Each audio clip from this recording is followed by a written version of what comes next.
Le père de John a 3 enfants. Jack, un étudiant calme et intelligent. Jason, un athlète populaire. Et qui est le 3e fils?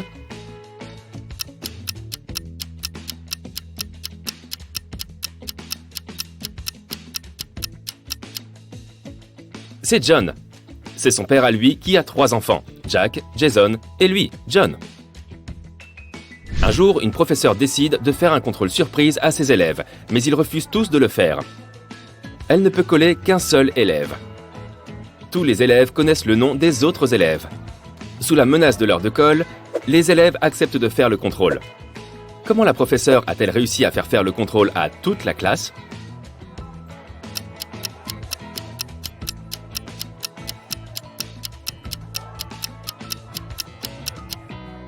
Elle a menacé de donner l'heure de colle au premier élève de la liste par ordre alphabétique. Cet élève fait le contrôle. La personne suivante dans la liste de classe aussi. Et ainsi de suite jusqu'à la fin de la liste. Randy est à la maison en train de lire un livre sur une chaise. Soudain, le vase super cher de sa sœur tombe et se casse dans le salon. Il se précipite dans le salon à temps pour voir un inconnu qui s'enfuit par la fenêtre. Randy essaye de le poursuivre, mais la buée se forme sur ses lunettes à cause du froid et il ne parvient pas à voir la personne. Quand la police arrive, les officiers comprennent immédiatement que Randy ment. C'est lui qui a cassé le vase. Comment l'ont-ils démasqué?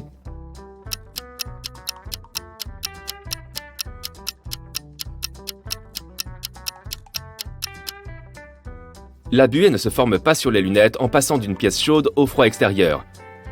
C'est l'inverse qui se produit. Michael Winston, qui déteste l'art moderne, décide d'aller au musée d'art moderne et de tout casser.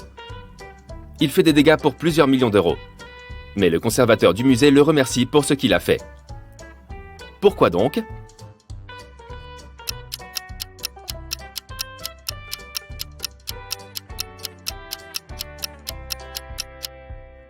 Michael est pompier. L'eau de la lance a bien endommagé plusieurs chefs-d'œuvre, mais il a tout de même réussi à sauver des œuvres d'art du feu. Regarde la queue à la caisse. Il y a plein de personnes en tout genre. L'une d'entre elles, cependant, tente de voler de la nourriture. Elle cache quelque chose sur elle. À ton avis, de qui s'agit-il?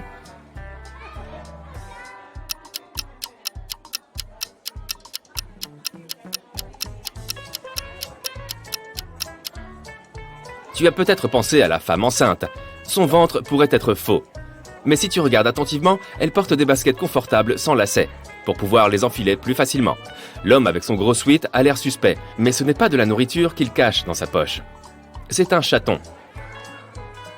Le vrai coupable est juste derrière lui. Regarde ses manches. Il a un bras beaucoup plus gros que l'autre. Il a probablement dissimulé quelque chose dedans. Un homme vêtu de noir de la tête aux pieds marche en plein milieu de la route. Soudain, une énorme voiture noire sans feu apparaît au coin de la route et pile juste avant de renverser l'homme en noir. Comment est-ce possible que le chauffeur ait vu l'homme en noir?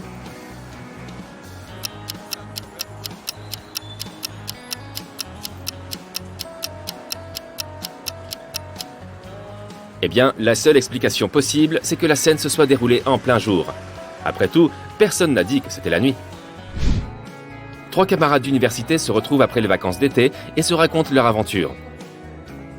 Lily raconte son voyage à Paris avec son petit ami. Elle dit qu'elle a vu la ville du haut de la tour Eiffel. Dylan dit à ses amis qu'il a fait un voyage en Afrique avec ses parents. Le dernier jour de vacances, il y a eu une grosse éruption volcanique. Mais ça ne leur a posé aucun problème puisqu'ils ont pris l'avion pour rentrer le jour même.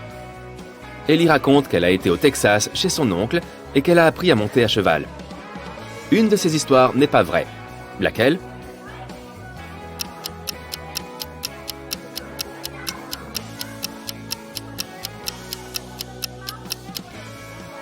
L'histoire de Dylan n'est pas vraie.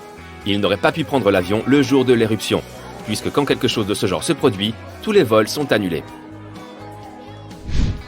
Mark et Amy ont échoué sur une petite île déserte, pleine de sable et de pierres, mais pas grand-chose d'autre. Ils n'ont pas de radio, pas de téléphone, et il n'y a aucun arbre sur l'île pour pouvoir faire des signaux de fumée. Soudain, Amy remarque un avion qui survole l'île pour les chercher. Elle a une idée de génie pour que l'avion les repère. Peu de temps après, l'avion les récupère. Comment Amy a-t-elle fait?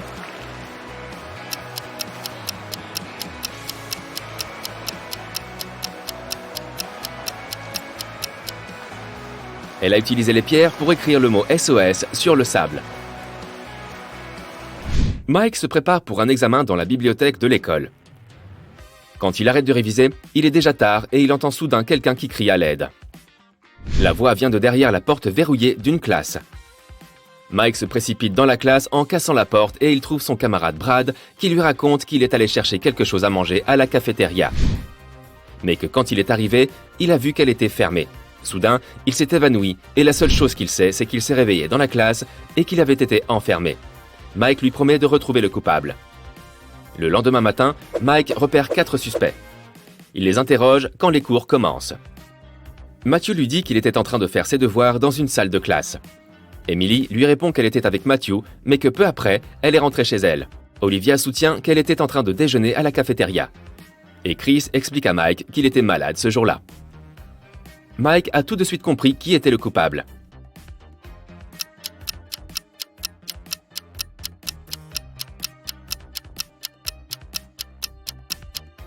C'est Olivia.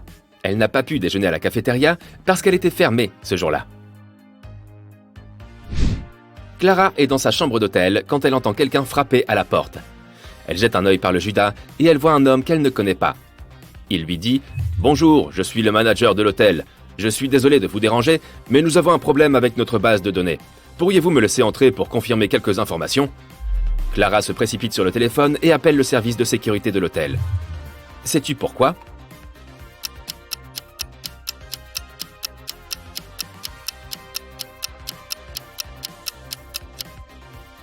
Sur le badge de l'homme, il est écrit Chloé Smith, et c'est un prénom de fille.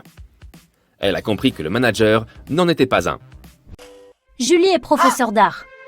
Un matin, elle entre dans son atelier et est très surprise. Tout le mur et les dessins des élèves sont tachés de peinture. Julie interroge 3 suspects. La femme de ménage n'a pas nettoyé la classe la veille car elle était en congé.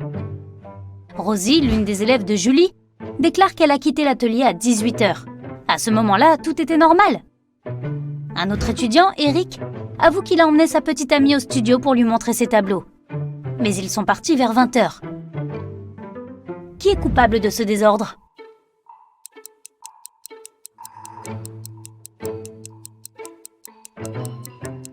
Le chat ! Il est entré dans le studio par une fenêtre ouverte. Jette un coup d'œil à cette image. Pourquoi cet homme a-t-il attaché son ami ?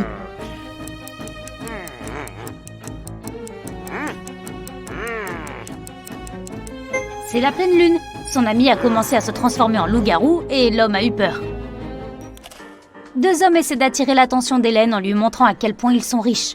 Le premier homme lui envoie un selfie de lui près d'un jet privé.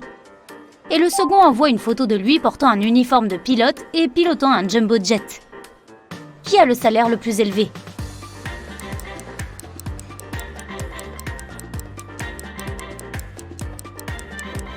Les pilotes gagnent bien leur vie. Donc le deuxième homme est certainement mieux loti. Quant au premier, il ne fait probablement que travailler à l'aéroport. 4 artistes se réunissent dans un parc pour peindre des paysages. Après avoir terminé son premier tableau, Blaze va aux toilettes. Lorsqu'il revient, il découvre que son tableau est abîmé. Il est très contrarié et interroge ses amis. Stéphane n'a pas vu ce qui s'est passé. Il était parti acheter du café pour tout le monde. Daniel n'a pas regardé les tableaux. Il était distrait par une conversation avec une belle femme. Karine dit qu'elle était en train de peindre son autoportrait dans une autre partie du parc. Qui ment ?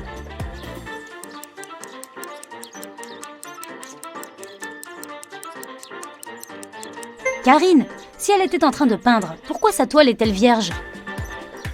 Séverin a eu une journée difficile à l'université. Il décide donc de se détendre et va dans son restaurant préféré avec d'autres étudiants. Sam, Julie et Julie commandent chacun un cappuccino. Rebecca, Pierre et Hélène commandent chacun un espresso. Quelle boisson Séverin commande-t-il ? Un cappuccino ou un espresso ?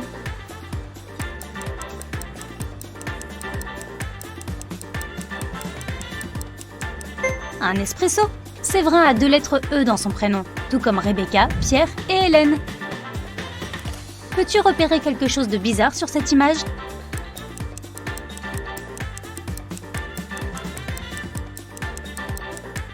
Cette noix de coco n'a pas l'air aussi fraîche que les autres.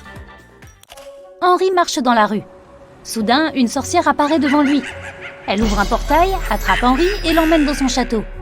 Henri lui demande de le laisser partir, mais la sorcière répond « Maintenant, tu vas me servir pour toujours !» Henri a un carnet et un stylo dans sa poche. Il propose un marché à la sorcière. « Si j'écris ton poids dans ce carnet, me laisseras-tu partir ?» La sorcière est très intriguée et accepte. Henri écrit quelque chose et elle doit le laisser partir. Qu'a-t-il écrit ?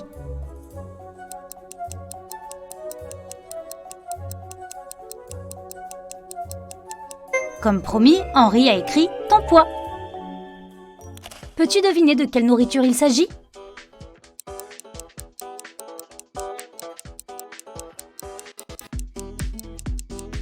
Des sushis. Et celui-là ?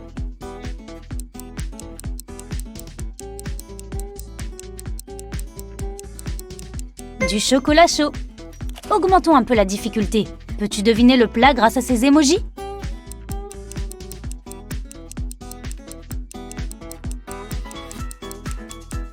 C'est une pizza.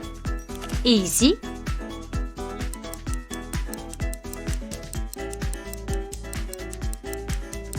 C'est un cheeseburger. Peux-tu deviner la nourriture grâce à ces émojis ?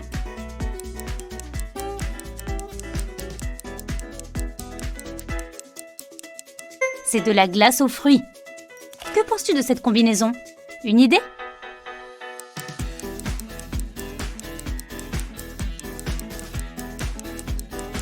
Eh oui, ce sont des frites. Au suivant. Tu l'aimes probablement beaucoup.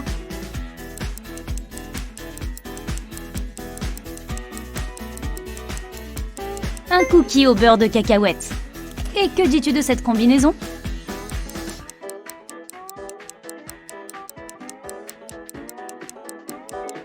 Oui, c'est bien une salade. Jacques a acheté une robe très chère à sa petite amie pour son anniversaire. Il laisse la robe dans son armoire et quitte la maison. Lorsqu'il revient, il constate que la robe a disparu. Seules 3 personnes étaient à la maison ce jour-là et il les interroge. Laura, la sœur de Jacques, dit qu'elle a fait le ménage toute la matinée. Rose, la mère de Jacques, a planté des fleurs dans le jardin. Et la tante de Jacques, Nina, a préparé un dîner d'anniversaire toute la journée. Qui a volé la robe ?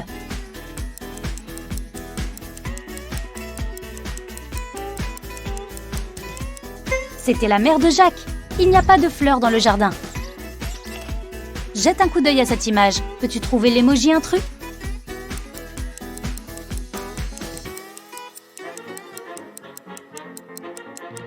Celui-là. Un jour, Monsieur Bleu, Monsieur Rouge et Monsieur Blanc se retrouvent pour dîner. Lorsqu'ils enlèvent leur veste, Monsieur Bleu attire l'attention des autres sur le fait que chacun d'entre eux porte une chemise dont la couleur est différente de celle de leur nom de famille. L'homme à la chemise blanche a l'air surpris mais dit « Oui, Monsieur Bleu, c'est vrai. Peux-tu trouver la couleur de chemise de chacun des 3 hommes ?»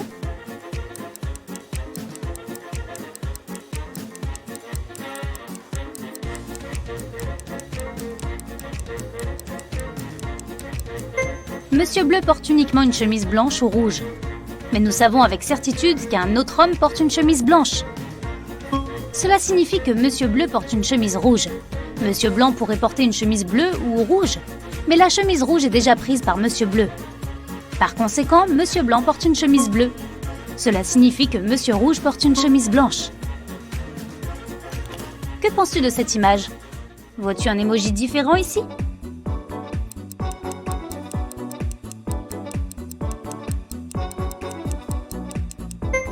Celui-là. Jessica est une célèbre marchande d'art. De nombreux peintres rêvaient de travailler avec elle. Un jour, elle entre dans un cours d'art et remarque un superbe paysage. « Waouh ! Qui a peint ce chef-d'œuvre ?» demande-t-elle. 3 artistes s'approchent d'elle. Chacun prétend être l'auteur du tableau. Peux-tu aider Jessica à identifier le véritable auteur ?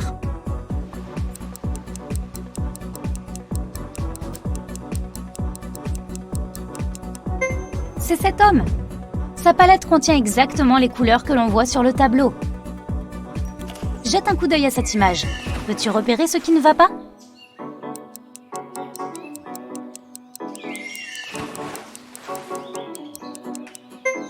Les dauphins ne nagent pas dans les lacs. Il était une fois un roi qui dirigeait son royaume d'une main de fer. La ville magique où il vivait était entourée de hauts murs. Personne n'avait le droit de quitter la ville, et tous ceux qui voulaient y entrer devaient avoir des papiers spéciaux. S'ils ne les avaient pas, ils étaient renvoyés. Le royaume magique était relié au reste du monde par un pont en bois. Il était sous la surveillance du sorcier du roi, qui chassait tous les invités non autorisés avec sa magie. Il sortait pour vérifier le pont toutes les 5 minutes. Puis il restait à l'intérieur pendant 5 autres minutes. Pour traverser le pont, une personne avait besoin de 9 minutes. Et pourtant, un citoyen parvint à s'échapper de la ville. Comment a-t-il fait ?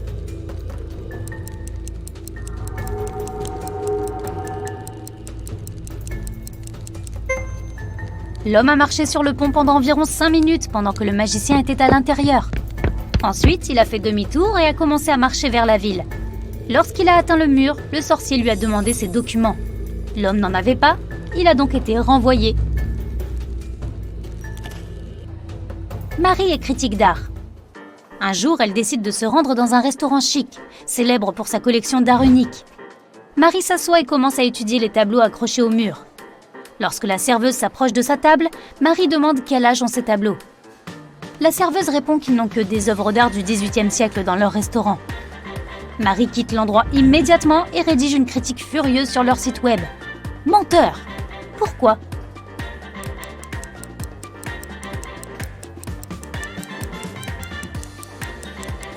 Regarde ce portrait. Reconnais-tu ce visage? C'est celui de la serveuse. Il est très peu probable qu'elle ait plus de 300 ans, à moins qu'elle ne soit un vampire. Les gars ont continué leur voyage. Peu de temps après, ils ont décidé de s'arrêter pour prendre une petite collation. Andy, le deuxième frère de Kevin, a repéré une grotte. Dès qu'il est entré dans la grotte, la sortie a disparu. Maintenant, il doit choisir entre 3 portes. Il y a des scorpions venimeux derrière la première porte. Il y a une potion de sommeil derrière la deuxième porte. Et il devra la boire. Enfin, il y a un tigre affamé derrière la 3e porte. Que doit faire Andy pour s'échapper?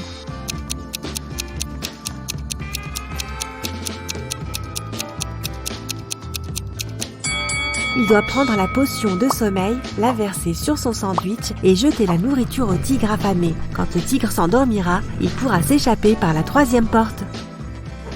Gilles, Kevin, Andy et Mike rentraient chez eux quand ils ont remarqué que les pumas se dirigeaient vers eux. Les gars ont commencé à s'enfuir et ont vu un tunnel. Il était très sombre et effrayant. Ils ne disposaient que de 12 minutes pour le traverser. Il faut 1 minute à Mike pour traverser le tunnel, 2 minutes à Andy, 4 minutes à Gilles et 5 minutes à Kevin. Les gars ont décidé de se séparer en 2 groupes de 2, mais ils n'ont qu'une seule lampe de poche et il est impossible d'y aller à 4.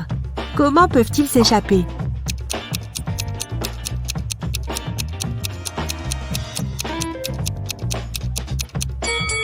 Andy et Mike doivent traverser le tunnel avec la lampe de poche en 2 minutes, puis Mike revient, ils ont encore 9 minutes.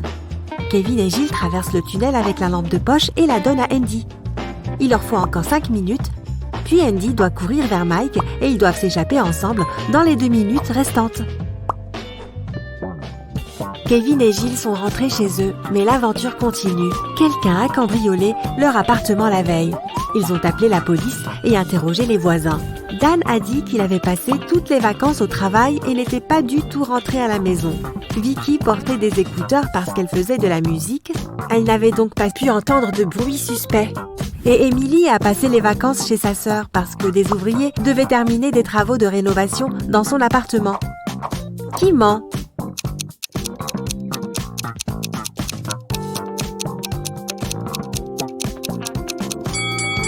Emily, s'ils ont fini les rénovations, pourquoi son appartement est dans un énorme désordre ? 2 ans plus tard, Kevin et Gilles décident de se marier. Le jour du mariage, Kevin remarque que Gilles a oublié son collier dans son sac. Il est allé dans sa loge pour récupérer le bijou. Mais quand il est arrivé, il a vu 3 Gilles identiques qui portaient des robes identiques. Le père de Gilles est un scientifique. Il a décidé de tester les sentiments de Kevin avant le mariage et a fabriqué 2 clones de sa fille. Aide Kevin à trouver sa vraie fiancée.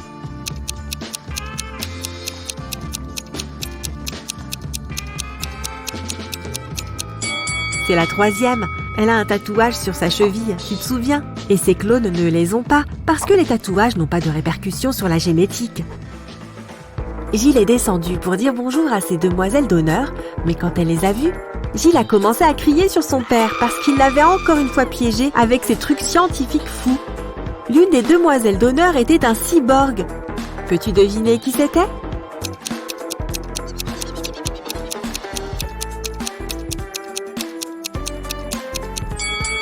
Cette élégante dame là-bas, que fait-elle avec sa tête? La mère de Kevin était responsable du banquet de mariage. Mais lorsqu'elle est entrée dans la cuisine et a vu la nourriture servie par le traiteur, elle a été très contrariée. Elle a appelé le bureau de la société et a commencé à crier sur le directeur, lui demandant de réparer le désastre immédiatement. Peux-tu deviner ce qui l'a mise dans tous ces états?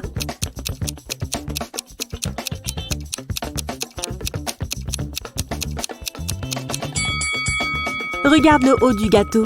Il y a 2 lutins verts à la place de la mariée et du marié. Kevin et Gilles sont partis aux Caraïbes pour leur lune de miel. L'hôtel avait l'air plutôt effrayant, mais ils ont décidé d'y rester quand même. L'employé de l'hôtel a demandé aux jeunes mariés de choisir une chambre parmi les options restantes. Peux-tu aider Kevin et Gilles à choisir une bonne chambre?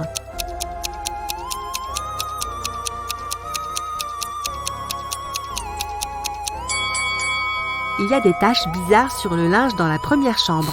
Il y a une toile d'araignée sur le lustre de la deuxième chambre et la troisième a l'air plutôt bien. Gilles a décidé de se détendre dans la piscine. En allant au vestiaire, elle a remarqué une télévision dans le hall et a entendu les nouvelles de dernière minute. Quelqu'un avait repéré un zombie en ville. La créature est sans doute allée en ville, mais elle pouvait être n'importe où. Les zombies ne savent pas trop bien nager et se déplacent très lentement. Gilles est entré dans la loge et a rencontré 3 personnes. Peux-tu dire qui est le zombie?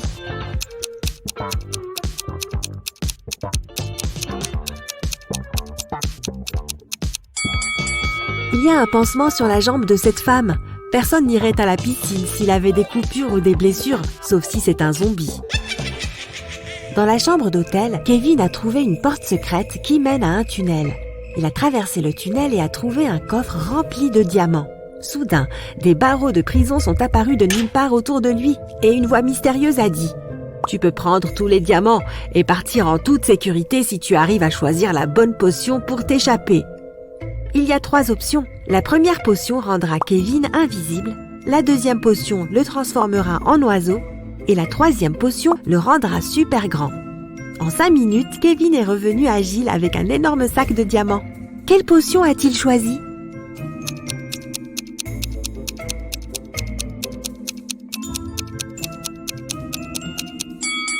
La deuxième. Il s'est transformé en un petit oiseau qui a volé à travers les barreaux.